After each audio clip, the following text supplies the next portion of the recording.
Vas-y. Alors bonjour à tous de nouveau. C'est bon? Oui. Je vous ai passé la musique du célèbre cantique Adeste Fideles, ô vous peuple fidèle. Non, je n'ai pas trouvé de chorale qui puisse le chanter d'une manière assez belle. Alors vous avez eu les paroles, vous retrouverez à la fin. Il y avait bien sûr des chorales anglaises sublimes, mais comme c'était en anglais, voilà, je n'ai pas osé vous passer les paroles en anglais. Alors bonjour de nouveau, bienvenue à Bethléem pour ce culte de l'Épiphanie avec 3 jours d'avance. Nous célébrons aujourd'hui notre premier culte de l'année 2021, sans masque, mais à distance. Donc, nous formulons des vœux pour que dans le cours de l'année, nous arrivions à l'exploit de faire à la fois un culte sans masque et en présentiel. Que l'année soit douce et clémente à tous. L'arrivée des mages venus se joindre aux bergers auprès de Jésus nouveau-né procure un heureux prolongement de Noël. Et j'aimerais dédier ce culte à toutes celles et ceux qui, pour de multiples raisons, n'ont pas pu célébrer Noël selon leur cœur. Et pour nous-mêmes qui avons pu célébrer le 25 décembre avec bonheur peut-être dans le partage, eh bien, nous sommes heureux de pouvoir le prolonger aujourd'hui pour approfondir avec l'épiphanie le sens profond de la nativité de Jésus-Christ, notre Seigneur.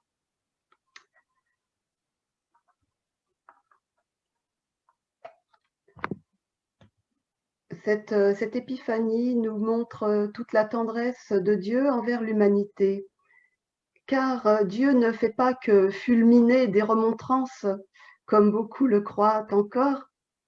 Non, il aime avant tout parler à notre cœur. Qui pourrait encore en douter en contemplant la crèche, ce foyer de tendresse où il s'offre sous les traits d'un nouveau-né? Aussi est-ce avec une joyeuse reconnaissance que nous l'invoquons en ce matin de l'Épiphanie. Dieu du ciel, sois présent au cœur de cette communion spirituelle qui nous réunit au nom du Christ, et que chacun ait au cœur l'assurance que la grâce et la paix nous sont données de ta part, Dieu notre Père, et de Jésus-Christ notre Seigneur. Nous avons encore dans les yeux les lumières de Noël. Pour nous, l'expression lumière de Noël est à la fois au pluriel et au singulier. Quand les lumières de Noël se seront définitivement éteintes dans les rues, il nous restera la lumière, celle qui ne s'éteint pas, du Fils de Dieu venu dans ce monde.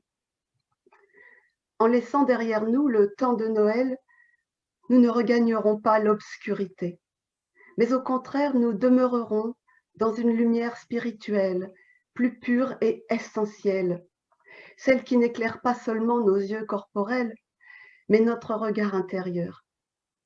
Et cette lumière-là ne s'amenuise pas. Au contraire, elle grandit en intensité dans les âmes accordées au Seigneur.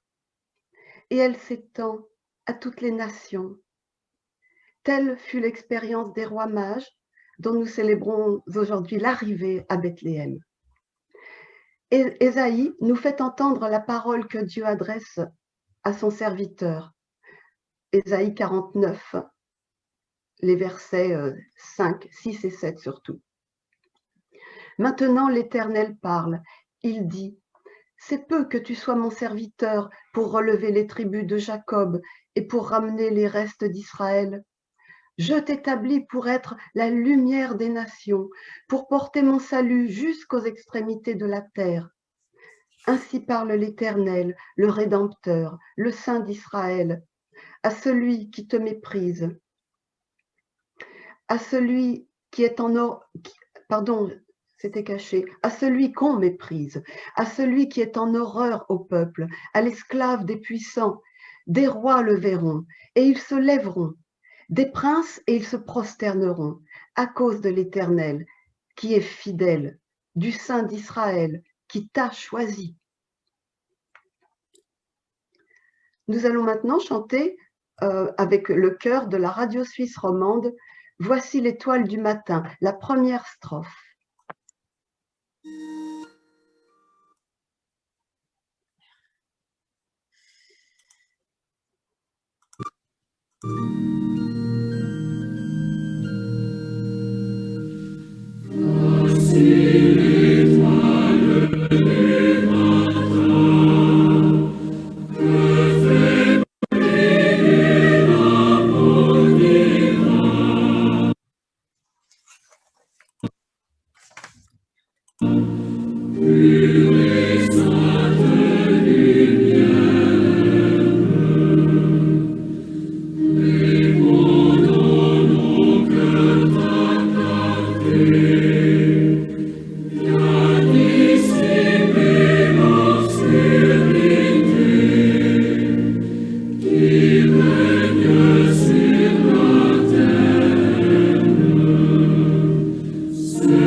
Tu n'auras pas d'autre Dieu devant ma face, commande en premier le Seigneur dans le Décalogue. Et nous répondons, ô Seigneur, notre Père, à qui irions-nous? Tu te révèles dans toute ta merveilleuse tendresse en l'enfant Jésus, et notre cœur peut répondre sans crainte à l'appel d'un cœur aussi innocent. Le nouveau-né nous désarme de toutes nos réticences à t'aimer, toi le Tout-Puissant et notre Père. Aucune puissance de ce monde ne peut nous fasciner, nous faire rêver, nous acheter, parce que l'amour de Dieu a fait de nous des personnes libres. La seule liberté et le secret du bonheur, c'est d'aimer le Seigneur de tout notre cœur et d'aimer notre prochain comme nous-mêmes. Nous prions. Père céleste, tu as révélé ton Fils unique aux nations, grâce à l'étoile qui guida les mages depuis leur lointain Orient. Daigne nous accorder, à nous qui te connaissons déjà par la foi, de porter ta lumière jusqu'aux extrémités de la terre, en commençant par le pays où tu nous as placés aujourd'hui. Amen. Et nous chantons la deuxième strophe de Voici l'étoile du matin.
La crèche de la Nativité, qui accueille les plus humbles parmi le peuple, tels les bergers, aussi bien que les savants dignitaires, tels les mages, réveille en nous la nostalgie d'un monde réconcilié.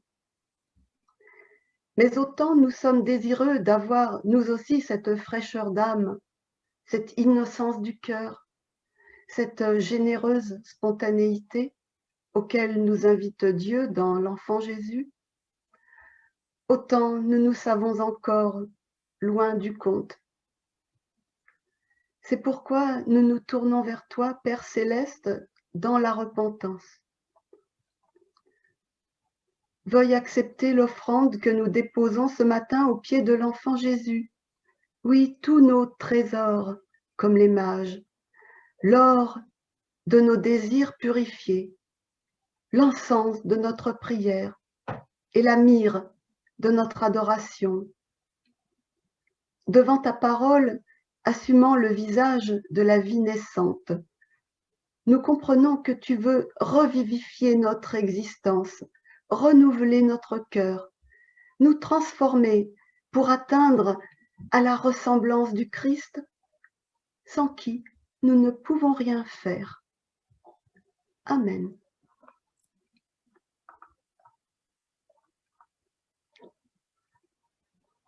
Le Christ n'est pas venu parmi nous pour nous prouver que sa force était supérieure à la nôtre. Voyez le nouveau-né de la crèche. Il est venu pour nous apporter la réconciliation, comme nous l'explique l'apôtre Paul dans son épître aux Colossiens, chapitre 1er, versets 19 à 20. Car il a plu à Dieu de faire habiter en lui, Jésus-Christ, toute la plénitude et de tout réconcilier avec lui-même, aussi bien ce qui est sur la terre que ce qui est dans les cieux, en faisant la paix par lui, par le sang de sa croix. Le Seigneur libère son peuple, il libère ses enfants, car comme le dit le prophète Ézéchiel, Dieu ne veut pas la mort du pécheur, mais qu'il se convertisse et qu'il vive. Aussi, frères et sœurs, que tous ceux qui se repentent dans la foi reçoivent du Seigneur l'assurance de leur pardon. Nous pouvons marcher dans une vie nouvelle. Oui, sur ceux qui habitaient dans le pays de l'ombre de la mort, une lumière a resplendi.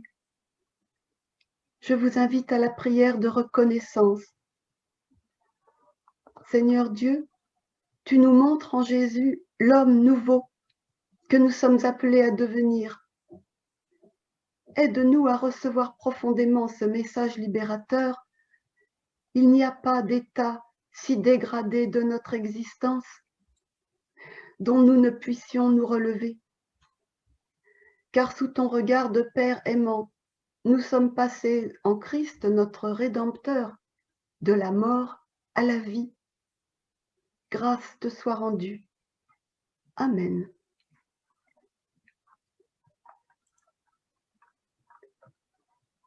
Nous invoquons maintenant Dieu avant de lire les Écritures, afin qu'il nous envoie son Saint-Esprit.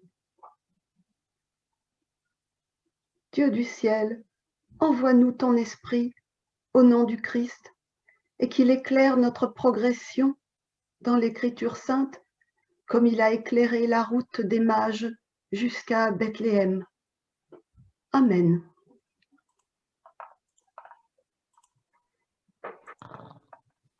Nous lisons aujourd'hui dans l'Évangile selon Matthieu, au chapitre 2, les versets 1 à 12. Jésus était né à Bethléem en Judée, au temps du roi Hérode. Des mages d'Orient arrivèrent à Jérusalem et dirent : « Où est le roi des Juifs qui vient de naître ? Car nous avons vu son étoile en Orient, et nous sommes venus pour l'adorer. » Le roi Hérode, ayant appris cela, fut troublé, et tout Jérusalem avec lui. Il assembla tous les principaux sacrificateurs et les scribes du peuple, et il s'informa auprès d'eux où devait naître le Christ. Ils lui dirent: à Bethléem, en Judée, car voici ce qui a été écrit par le prophète Michée, chapitre 5, versets 1 à 2. Je lis Michée. Et toi, Bethléem, terre de Juda, tu n'es certes pas la moindre entre les principales villes de Juda, car de toi sortira un chef qui fera paître Israël, mon peuple. Alors Hérode fit appeler en secret les mages et s'enquit soigneusement auprès d'eux depuis combien de temps l'étoile brillait. Puis il les envoya à Bethléem en disant: allez et prenez des informations exactes sur le petit enfant. Quand vous l'aurez trouvé, faites-le moi savoir, afin que j'aille moi aussi l'adorer. Après avoir entendu le roi, ils partirent. Et voici, l'étoile qu'ils avaient vue en Orient marchait devant eux, jusqu'à ce qu'étant arrivée au-dessus du lieu où était le petit enfant, elle s'arrêta. Quand ils aperçurent l'étoile, ils furent saisis d'une très grande joie. Ils entrèrent dans la maison, virent le petit enfant avec Marie, sa mère, se prosternèrent et l'adorèrent. Ils ouvrirent ensuite leur trésor et lui offrirent en présent de l'or, de l'encens et de la myrrhe. Puis, divinement avertis en songe de ne pas retourner vers Hérode, ils regagnèrent leur pays par un autre chemin.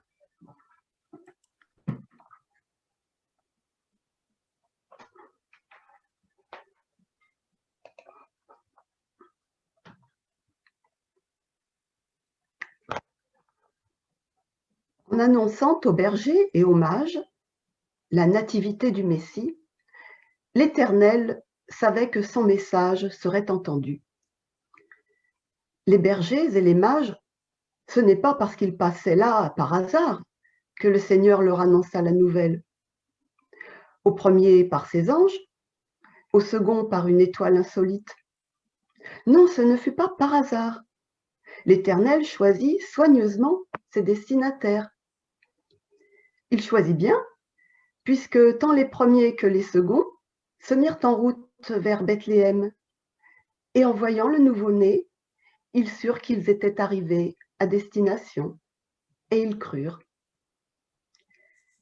Mais pourquoi donc choisir des bergers et des mages plutôt que des potiers, des boulangers, des cultivateurs, des tisserands, des maçons, des prêtres et des docteurs de la loi? Non, là, nous nous arrêtons. Des boulangers, pourquoi pas, hein, des maçons aussi, mais pas des prêtres ou des docteurs de la loi. Impossible. L'Éternel avait eu le temps de les voir à l'œuvre et il savait d'avance que Jésus aurait trop de problèmes avec eux.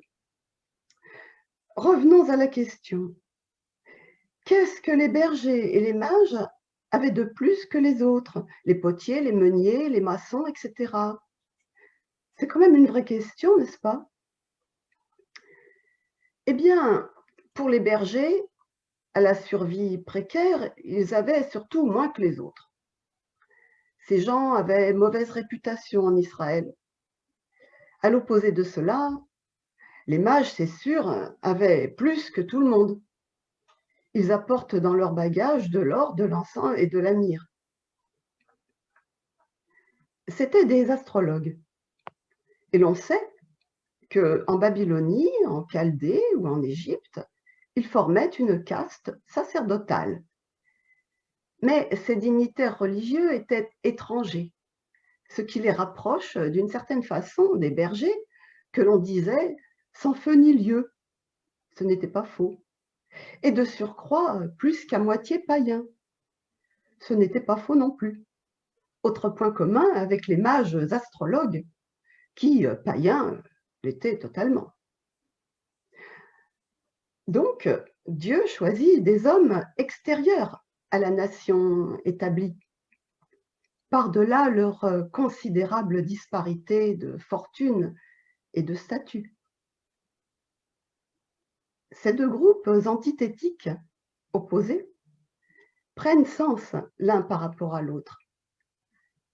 La traditionnelle crèche a fait fusionner ce que les évangiles tenaient encore séparé, avec Luc qui parle des mages et Matthieu des bergers. Attendez, c'est le contraire. C'est Luc parle des bergers et Matthieu des mages. Mais vous aviez rectifié. En tout cas, les évangiles les tiennent séparés encore. Mais la tradition, les chrétiens, au fil du temps, ont bien vu que le Messie, le Christ, avait pour vocation de réunir autour de lui les êtres que tout opposait dans le monde normal.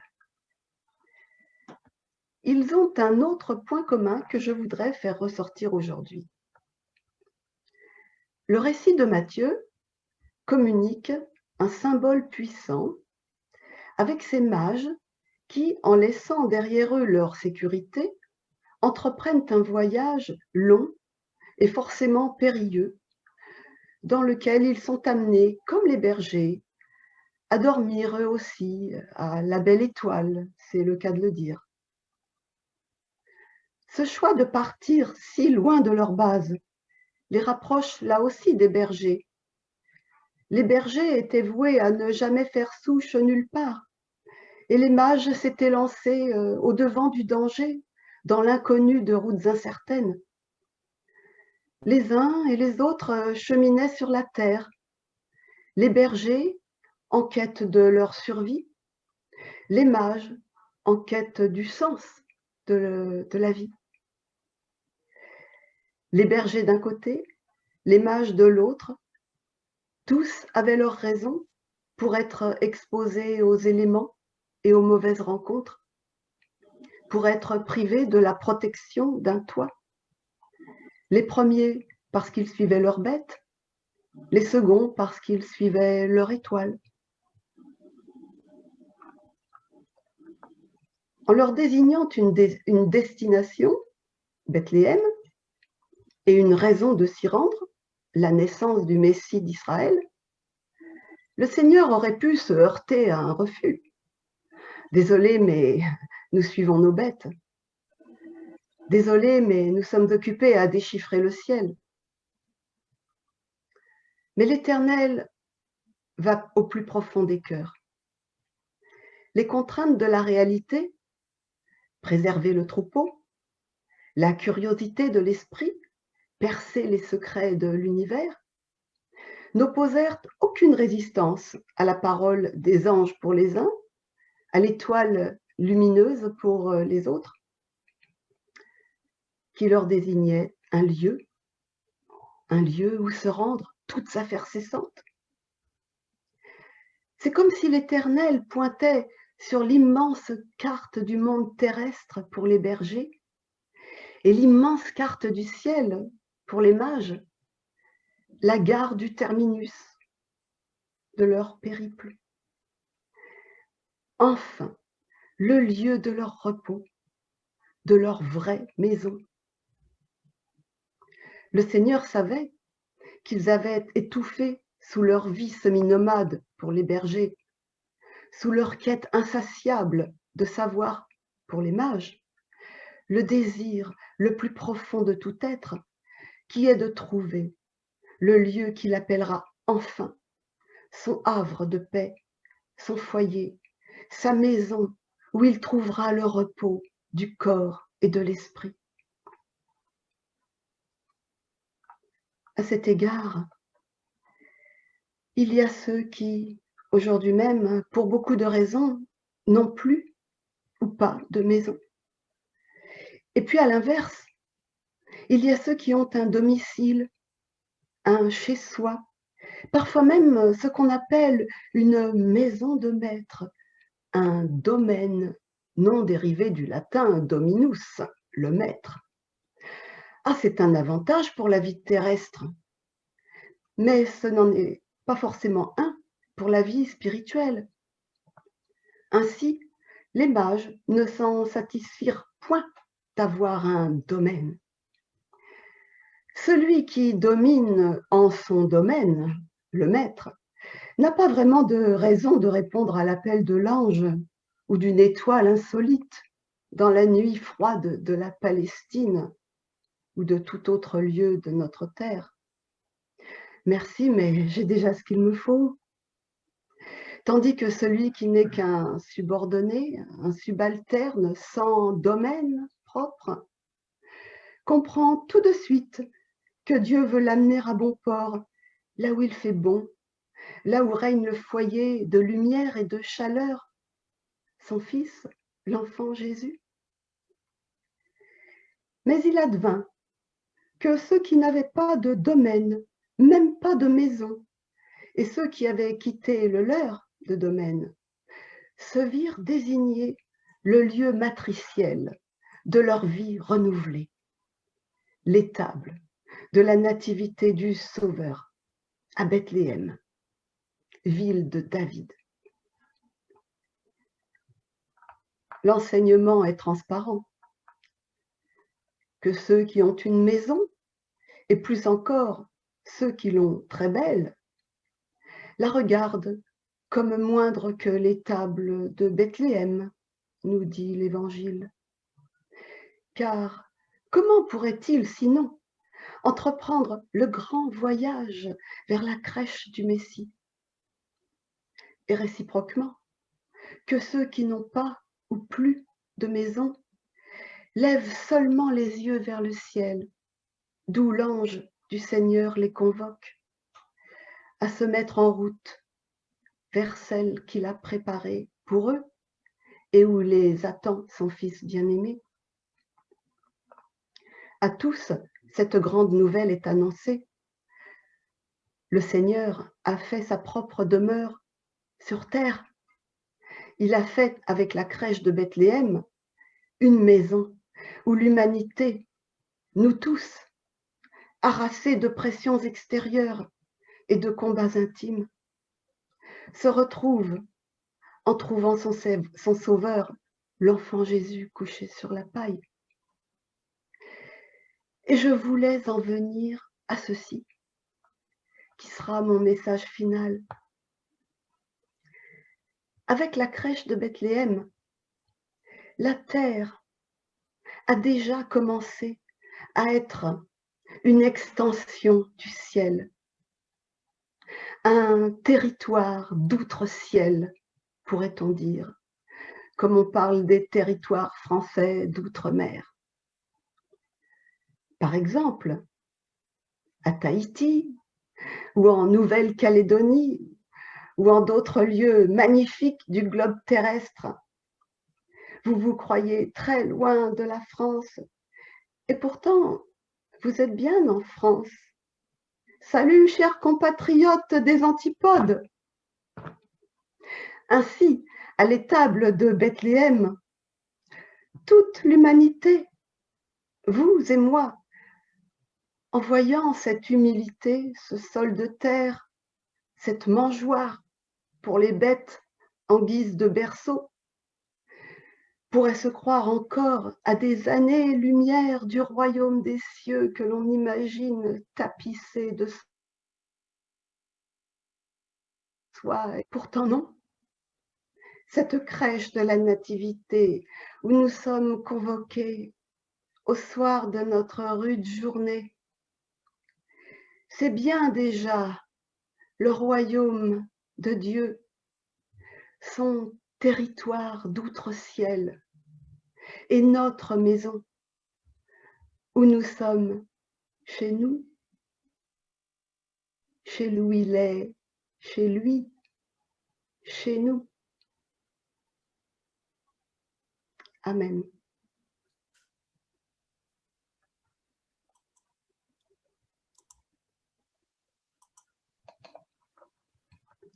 Nous chantons maintenant ce cantique traditionnel d'un arbre séculaire datant du XVe siècle allemand qui nous rappelle que Jésus-Christ, dans la lecture chrétienne, incarne la réalisation de la prophétie d'Israël.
Je vous invite maintenant à nous unir dans l'intercession.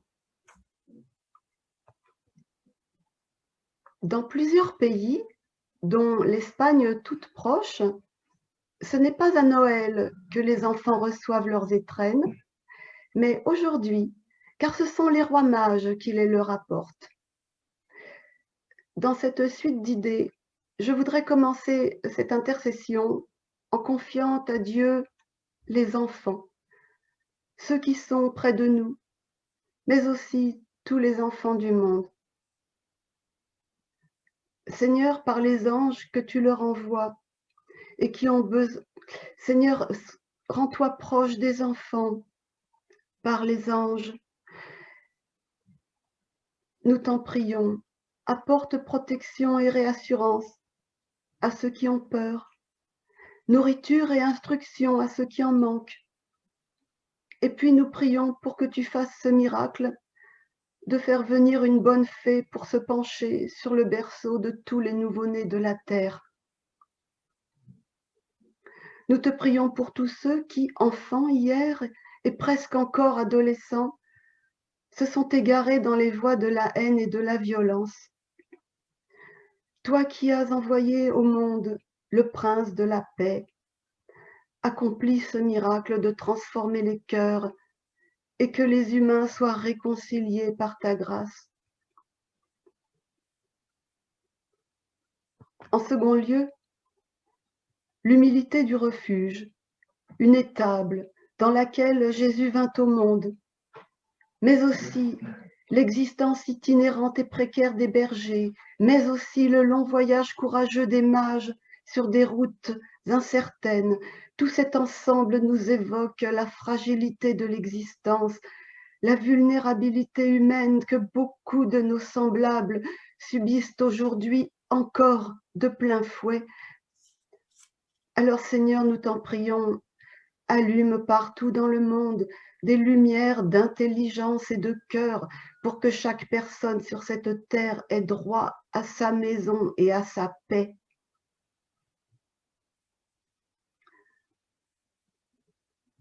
Nous portons dans nos cœurs le chagrin et la douleur des personnes endeuillées et pour qui Noël et l'Épiphanie auront passé cette année sans réjouissance. Veuille faire de nous simplement les messagers de ta tendresse et de ta générosité, les témoins engagés de la consolation que l'Esprit Saint, le Consolateur, apporte au monde au nom de Jésus-Christ. Nous te prions pour ton Église et pour nous-mêmes. Nous savons que nous avons tous besoin d'être portés mutuellement dans la vie. Aussi nous te demandons d'augmenter notre désir de nous aimer les uns les autres, afin que selon les paroles de Jésus, à l'amour que nous aurons les uns pour les autres, tous sachent que nous sommes ses disciples.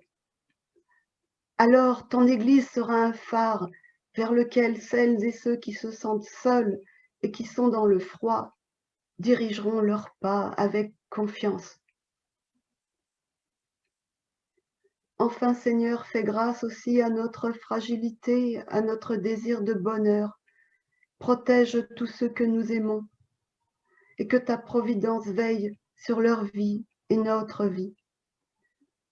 Et pour finir, nous te disons avec reconnaissance, Notre Père, qui es aux cieux, que ton nom soit sanctifié, que ton règne vienne, que ta volonté soit faite sur la terre comme au ciel. Donne-nous aujourd'hui notre pain de ce jour. Pardonne-nous nos offenses, comme nous pardonnons aussi à ceux qui nous ont offensés. Et ne nous laisse pas entrer en tentation, mais délivre-nous du mal, car c'est à toi qu'appartiennent le règne, la puissance et la gloire pour les siècles des siècles. Amen.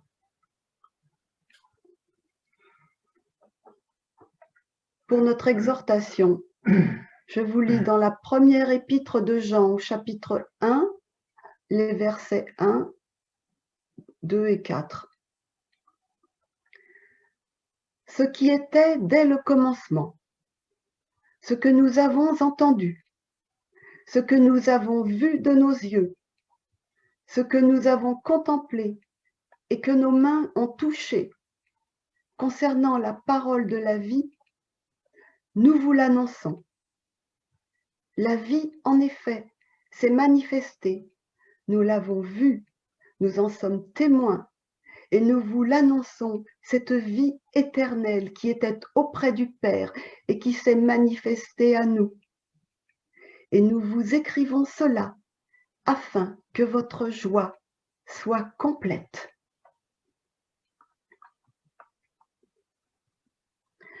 Recevez la bénédiction finale de la part de Dieu.